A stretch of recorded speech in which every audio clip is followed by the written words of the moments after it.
السلام عليكم ورحمة الله وبركاته. الحمد لله رب العالمين، والصلاة والسلام على سيد الأنبياء والمرسلين وعلى آله وصحبه أجمعين، أما بعد. قال الله تبارك وتعالى في القرآن الكريم: بسم الله الرحمن الرحيم. إنما يعمر مساجد الله من آمن بالله واليوم الآخر وأقام الصلاة وآتى الزكاة ولم يخش إلا الله فعسى أولئك أن يكونوا من المهتدين. صدق الله العظيم. میرے دینی اور ایمانی بھائیوں، عزیز بزرگوں، نوجوان ساتھیوں، دو روز پہلے ایک واقعہ کولہاپور کی سرزمین پر پیش آیا جو ہم سب کے لیے بڑی دکھ اور درد بڑی داستان لے کر کے آیا کہ کولہاپور مہاراشٹر میں دشمنان اسلام نے ایک اللہ کے گھر کو توڑ پھوڑ کر دیا اور اللہ کے گھر میں رکھے ہوئے قرآن مجید کو جلا کر کے خاکستر بنا دیا. اس کے میناروں کو توڑا، اس کے ممبر و محراب میں توڑ پھوڑ کی.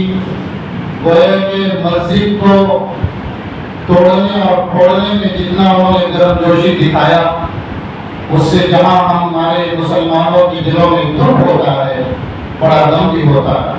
کیسے ڈیموکریسی ملک میں جمہوریت والے نظام و استحکام میں جہاں تمام باشندگان ہند ان کو اپنے اپنے مذہب اور اپنے اپنے پاک استھانوں پر جانے، عبادت کرنے اور آزادانہ طور پر ان کو اپنے اپنے اللہ کے سامنے روزے دھونے کی بالکل اجازت ہے. لیکن چونکہ دشمنان اسلام کی یہ کوشش ہے کہ مسلمانوں کو تمام تر چیزوں کے ساتھ انہیں نابود کیا جائے. ان کی مسجدوں کو کبھی آواز لگائی جاتی ہے کہ مسجدوں سے جو اذان کی آواز ہوتی ہے اسے بند کرنے کی ناپاک سازش ہوتی ہے، تو انہیں مسجدوں کو منعقد کرنے اور گرانے کی ناپاک سازش کی جا رہی ہے. میرے عزیز بھائیوں، بڑا افسوس کا عالمیہ ہے، بڑی دکھ بھری داستان ہے. ہر انسان اس ہونے والے واقعات کو دیکھ رہا ہے اور نہ جانے کتنی ایسی مسجدیں ہیں جو ان دشمنان اسلام کے ہاتھوں شہید کر دی گئی یا جن دشمنان اسلام کے ہاتھوں توڑ پھوڑ کا شکار ہو گئے. لیکن دوسری طرف بڑا افسوس کا عالمیہ ہے کہ آخر ایسا ہوتا کیوں؟ نبی پاک صلی اللہ علیہ وسلم جب ہجرت کر کے مدینہ آئے، میرے بھائیوں آئیے ان اسباب پر اور ریزنز پر ہم غور کریں کہ آخر ایک مسجد، جس مسجد میں لوگ نماز پڑھتے ہوں، جس مسجد کی کمیٹیاں ہوں، جس مسجد کے امام اور مؤذن ہوں، جس مسجد کے مصلی اور مقتدی ہوں، اور جس میں 5 ٹائم اللہ اکبر کی اذان دی جاتی ہو، اور وہ مسجد 24 گھنٹہ 5 ٹائم کا مطلب ہے کہ 24 گھنٹہ وہ مسجد آباد رہتی ہو، پھر بھی یہ شر پسند عناصر اور دشمنان اسلام ایسا بے باکانہ اور جرأت مندانہ اور بڑے گرم جوشی اور سرفروشی کے ساتھ ہماری مسجدوں کو ڈھا رہے ہیں. میرے عزیز بھائیوں، ان اسباب پر آج ہمیں مل بیٹھ کر غور کرنے کی ضرورت ہے.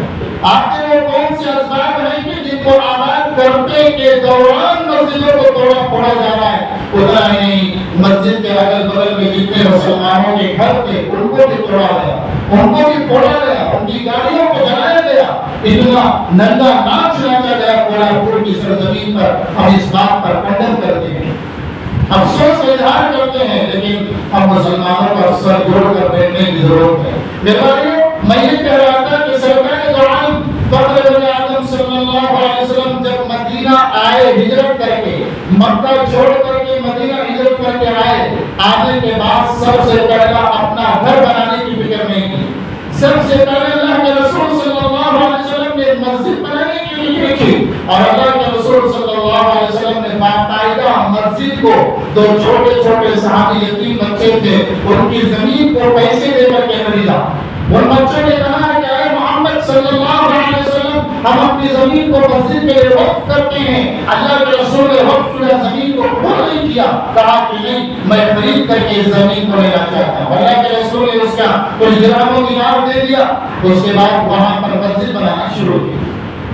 وہ مسجد نبوی کے نام سے کہلاتی ہے، جہاں پر آج آپ صلی اللہ علیہ وسلم آرام فرما ہے، اور گنبد خضرا کے نیچے سرکار دو عالم صلی اللہ علیہ وسلم آرام فرما رہے ہیں۔ اس کے بغل میں جو مسجد نبوی ہے، جہاں عمرہ اور حج کرنے والے جا کر کے نماز ادا کرتے ہیں بھائیو، وہ وہی مسجد ہے کہ اللہ کے رسول صلی اللہ علیہ وسلم نے اپنے پیسے دے کر اس زمین کو خرید کر صحابہ نے اور اللہ کے رسول صلی اللہ علیہ وسلم نے مل کر کے اس مسجد کی تعمیر فرمائی۔ خود اللہ کے رسول صلی اللہ علیہ وسلم کے بارے میں صحابہ فرماتے ہیں، اللہ کے رسول صلی اللہ علیہ وسلم اپنے کاندھوں پر اینٹیں اٹھا کر پتھر اٹھا کر لا رہے ہیں اور اینٹوں کو سٹی کر رہے ہیں، ایک صحابی تلاوت کر رہے ہیں، ایک صحابی جو مٹی ہوتا ہے اسے بنا رہے ہیں اور مٹی کو سیمنٹ کی شکل میں بنا رہے ہیں، اور اوپر جو چھت بنایا گیا ہے وہ کھجور کی کھالوں کا، کھجور کی ڈھالیوں کا چھت بنایا جا رہا ہے۔ اس کے بعد میرے بھائیوں، اللہ کے رسول صلی اللہ علیہ وسلم نے ایک اچھی مسجد بنائی، زیادہ پختہ مسجد نہیں بنائی،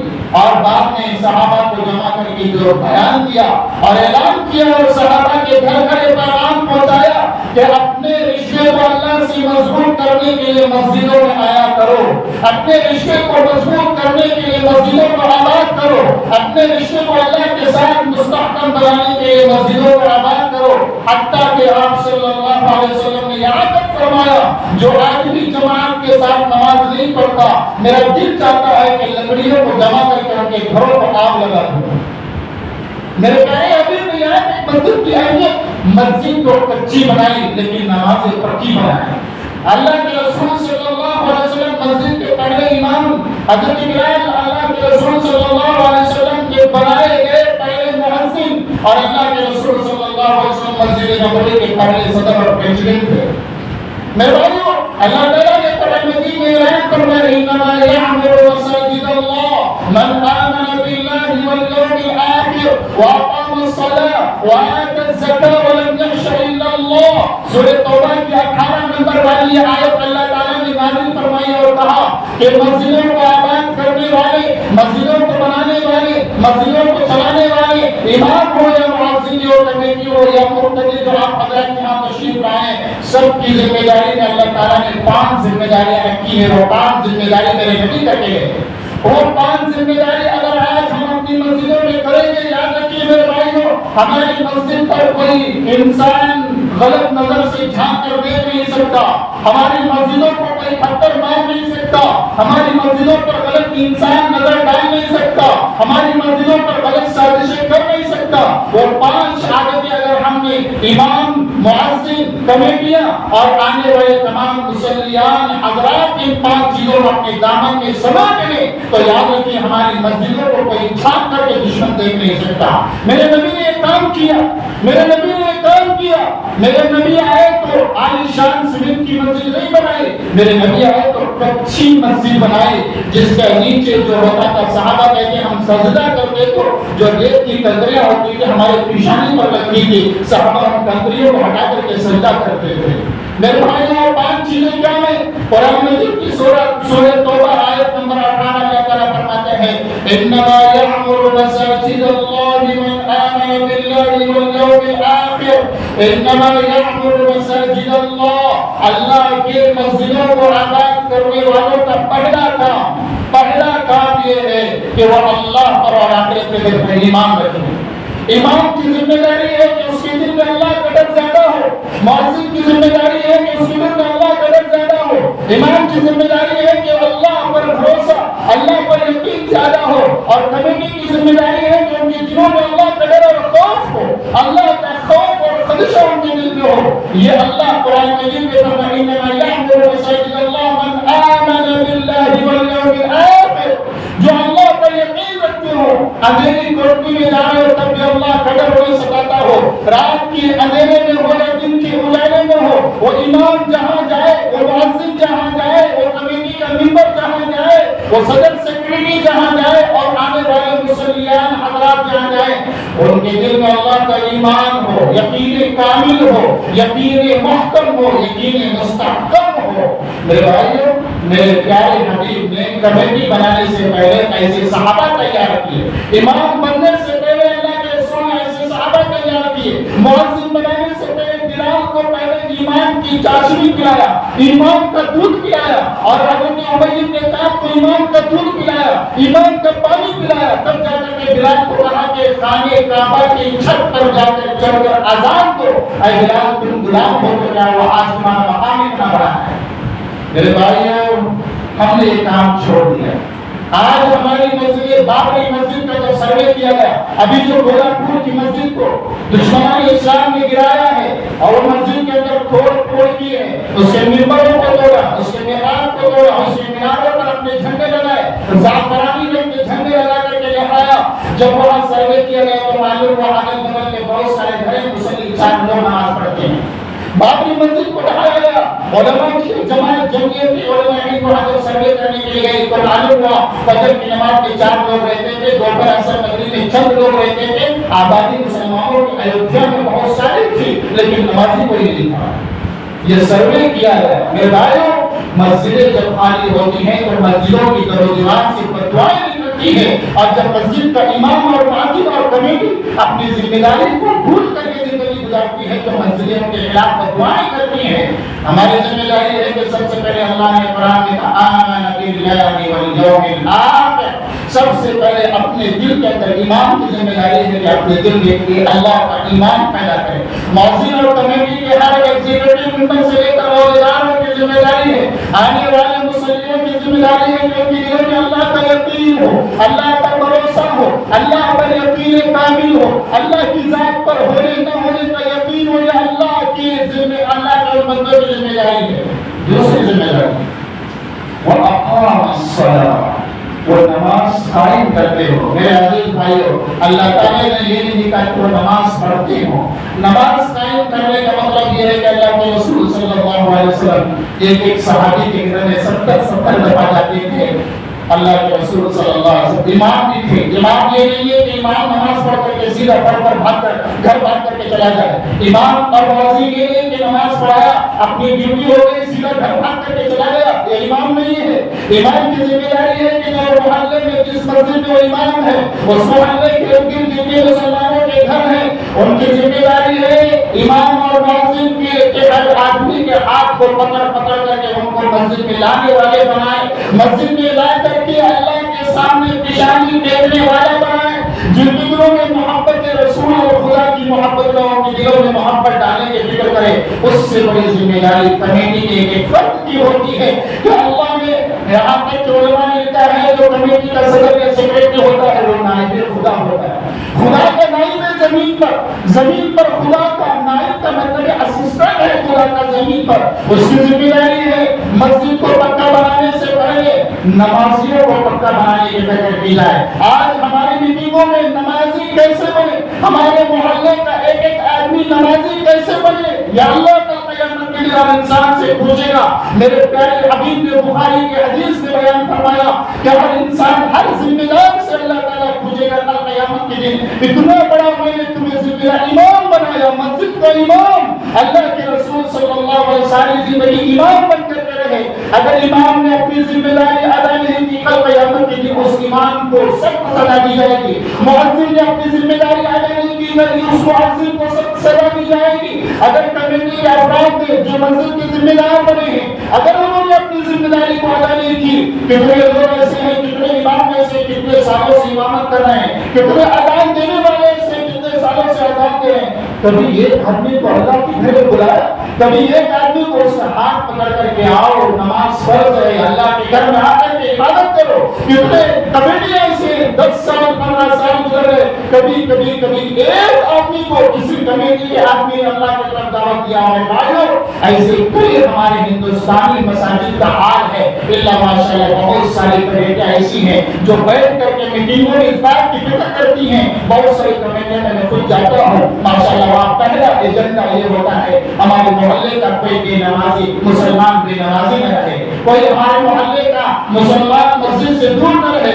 اس بات کا پہلا ایجنڈا ہوتا ہے، تب جا کر کے مسجد آباد ہوتی ہیں اور اللہ کی طرف سے رحمتوں کی وہ بارش نازل ہوتی ہے جس کا اندازہ نہیں ہو سکتا۔ میرے بھائیو، جتنا بڑا مقام ہے مسجد کے امام کا، جتنا بڑا مقام ہے مسجد کے مؤذن کا، جتنا بڑا مقام ہے مسجد کے صدر اور سیکرٹری اور ایگزیکٹو ممبر کا، اتنی ہی بڑی ذمہ داری ہے، اتنی ہی بڑی ذمہ داری ہے۔ ذمہ داری ادا نہ کرنے پر اللہ کی مطلب ہوگی۔ سنیے قرآن مجید کی آیت، اللہ تعالیٰ نے فرمایا پہلا یہ کام کرے کہ اللہ کا ایمان دل میں ہو اور آخرت کے تعلق سے ایمان ہو۔ دوسرا کام اللہ تبارک و تعالیٰ نے کہا وہ اقام الصلاۃ، نماز قائم کرتے ہو، نماز کو کھڑا کرتے ہو۔ مطلب یہ کہ مجھے اللہ نے ذمہ دار بنایا، مجھے اللہ نے امام بنایا، مجھے اللہ نے مؤذن بنایا، مجھے اللہ نے کمیٹی مسجد کا اللہ کے پاکیزہ گھر کا صدر سیکرٹری اور ایگزیکٹو ممبر بنایا۔ میری ذمہ داری ہے کہ اب میں خود بھی نماز پڑھوں گا اور جتنے میرے محلے میں لوگ رہتے ہیں ان کو پکڑ کر کے لانے کی فکر کروں گا۔ یہ ہر ایک کی ذمہ داری ہے۔ میرے بھائیو، یہی کولہاپور اور دیگر مسجدیں جہاں ڈھائی گئی ہیں، بابری مسجد کا بھی یہ حال تھا کہ وہاں کی کمیٹی اس بات کی طرف فکر نہیں کرتی۔ یہ بات آئی گا، سروے کیا گیا اور حضرت مولانا خلیل الرحمان سجاد قربانی صاحب جو کلکتہ میں آئے تھے اور ان کا طالب علم کے موقع پر بہت بڑا بیان ہوا۔ مولانا خلیل الرحمان سجاد قربانی آل انڈیا مسجد پسندیدہ بورڈ کے رکن، انہوں نے جب گجرات کی سرزمین پر گئے جہاں پر مسجدوں کو گجرات کا واقعہ کسی یاد نہیں ہے، گجرات کی جو فسادات ہوئے تھے، حاملہ عورت کا پیٹ چیر کر کے بچے کو نکالا گیا، مسلمان حاملہ عورت کے پیٹ چیر کر کے بچے کو نکالا گیا، مسجدوں کو جلایا گیا، ماں اور بہن کو، بیوی کو ان کے شوہر اور باپ اور بھائی کے سامنے زنا کیا گیا۔ جو بڑا واقعہ ایک گزرا ہے وہ واقعہ ہم بھول نہیں سکتے۔ جب ہوا خود مولانا سروے کے لیے تو معلوم ہوا دو کام بہت زیادہ تھے وہاں۔ یہ دعوتوں میں اسراف، شادی بیاہ میں مالدار کی بیٹی کی شادی ہے تو 50 روپے کا کارڈ، 100 روپے کا کارڈ، 200 500 روپے کا کارڈ بنایا جا رہا ہے اور کھانے میں اتنا اسراف۔ اللہ تعالیٰ کا ایسا عذاب اس گجرات کی سرزمین پر آیا کہ مسلمانوں کے پراشے اللہ تعالیٰ نے اڑا دیے۔ وہاں سروے کیا گیا، ایک کھانے میں اسراف کیا جاتا تھا، بغل میں جوبن پٹی میں رہنے والے لوگ کھانے کو رس رہے اور شادی میں بچا ہوا کھانا نالے میں پھینکا جا رہا تھا۔ ان غریبوں سے پوچھا گیا آخر یہ عذاب اللہ کا کیوں آیا؟ ان غریبوں نے رو رو کر کے کہا یہ مسلمانوں پر اللہ کا عذاب اس لیے آیا، یہ لوگ شادیوں میں اسراف کرتے تھے، ہمارے سامنے ڈیگچیاں بھر بھر کر کے نالے میں چاول پھینکتے تھے، بریانی پھینکتے تھے، لیکن ہم یہاں بھول گئے ہمارے بچے اور ہم تڑپ رہے ہوتے تھے۔ بھائیو، یہ سب سے پہلا اور دوسرا، مسجد کو بنانے والے، مسجد کو چلانے والے خود بھی بے نمازی تھے اور روڈ پر دبا دکھانے والے تھے اور انہوں نے ان غریب جھوپڑپٹی میں رہنے والے لوگوں کو جو مسلمان ہیں ان کو کبھی مسجد کی طرف نہیں بلایا۔ ہم ذمہ دار بن گئے، ہم ایمان بن گئے۔ اس کا مطلب نہیں کہ ہم عالیشان جبہ اوپر پہن کر کے آئیں اور بیان دے کر کے جمعہ بیان دے کر کے چلے جائیں اور لوگوں کو بیان نصیحت کرتے رہیں اور خود لوگوں کو دعوت نہ دیں۔ یہ امام اللہ کے نزدیک پکڑا جائے گا، یہ مسجد اللہ کے نزدیک پکڑا جائے گا، یہ کمیٹیاں اللہ کے نزدیک پکڑی جائیں گی۔ میرے بھائیو، قرآن کہتا ہے وَأَقَامَ الصَّلَاةَ، نماز خود بھی پڑھو اور دوسروں کو پڑھانے کی فکر کرو۔ دوسرے جو لوگ نمازوں سے دور ہیں ان کو جا کر کے مسجد میں لانے کی فکر کرو۔ اور تیسرا کام اللہ تعالیٰ نے کہا وَآتَ الزَّکَاۃَ، اور زکات ادا کریں۔ میرے بھائیو، جو انسان زکات کا مستحق ہے اور زکات کا نصاب تک پہنچ چکا ہے اس کی ذمہ داری ہے کہ زکات ادا کریں۔ نمبر 4 وَيَخْشَ إِلَّا اللَّهَ، اور اللہ تعالیٰ سے ڈریں۔ فَعَسَىٰ أُولَٰئِكَ أَن يَكُونُوا مِنَ الْمُهْتَدِينَ، یعنی اللہ تعالیٰ سے ڈرنا اس کے سر سے تانوں سے لے کر کے پیر کے تلوے تک اللہ کا ڈر ہو۔ اس لیے علماء نے لکھا ہے، بڑے بڑے علماء نے سعودی نے لکھا ہے، جس کے چہرے پر داڑھی نہ ہو اسے مسجد کا ذمہ دار نہ بناؤ، جس کی زندگی میں دین نہ ہو، جھوٹ بولتا ہو، غیبت کرتا ہو، اسے مسجد کا ذمہ دار نہ بناؤ، جو رشوت کھاتا ہو اسے مسجد کا ذمہ دار نہ بناؤ، جس کی زبان پر گالیاں ہو اسے مسجد کا ذمہ دار نہ بناؤ، اور جس کی زندگی صحیح نہ ہو اسے مسجد کا امام یا مؤذن نہ بناؤ، جو اپنی ذمہ داری کو صحیح ادا نہ کرتا ہے اسے مسجد کا امام، مؤذن اور کمیٹی کا ذمہ دار نہ بناؤ۔ یہ علماء نے لکھا ہے اور سعودی عربیہ میں اس پر عمل کیا جاتا ہے۔ پہلے لوگوں کو دیکھا جاتا ہے پھر امام اور مؤذن طے کیا جاتا ہے۔ کولہاپور کی سرزمین پر اور بابری کی کی سرزمین پر اور حیدرآباد کی مکہ مسجد ہو کہیں ہمارے مسجدوں کو توڑا پھوڑا گیا، وہاں پر دبن والے لوگ صدر ہوتے تھے، وہاں پیسہ والا لوگ صدر ہوتا تھا، دونوں بنے گا، رائے دینے والا بھی بنے گا، جس نے رائے دے کر کے ایک خائن آدمی کو ذمہ دار بنایا، ایک خائن آدمی کو امام اور مؤذن بنایا، رائے دینے والا بھی اللہ کے نزدیک پکڑا جائے گا، اور جو بنا ہے کل قیامت کے دن اللہ کے نزدیک پکڑا جائے گا۔ میرے بھائیو، اگر ہم اپنے محلے کی مسجد کو بچانا چاہتے ہیں، حالات دن پر دن خراب ہوتے جا رہے ہیں، دن دھاڑے دشمنان اسلام ہماری مسجدوں پر حملے کر رہے ہیں، اگر ہم چاہتے ہیں کہ ہماری مسجدیں آباد رہیں، تو امام کی ذمہ داری ہے، مؤذن کی ذمہ داری ہے، اور کمیٹی کی ذمہ داری ہے، ہم اپنے محلے کے تمام مسلمانوں کی نمازوں کی فکر کریں۔ انشاءاللہ سارے لوگ پنج وقت نماز کے قابل بنیں گے، انشاءاللہ ان کی دعائیں، ان کی عبادتیں اللہ تعالیٰ ان دشمنوں کی سازشوں کو ختم کر دے گی، ان دشمنوں کی سازشوں کو اللہ تعالیٰ نے سرنگون کر دے گا۔ اللہ سے دعا کریں کہ اللہ تعالیٰ ہمیں مل بیٹھ کر کے صحیح کرنے والے بنائے۔ اللہ تعالیٰ ہر انسان کو جو امام ہو، مؤذن ہو یا مسجد کے ذمہ دار ہو، اپنے آپ کو دیندار بنائیں اور اپنے آپ کو اللہ تعالیٰ کے بندوں کا دین کا پیغام پہنچانے اور مسجد میں لانے کی فکر کرنے والا ہم سب کو بنائے۔ اللہ ہم سب کو کہیں سننے سے عمل کی توفیق عطا فرمائے۔ وآخر دعوانا ان الحمد للہ رب العالمین۔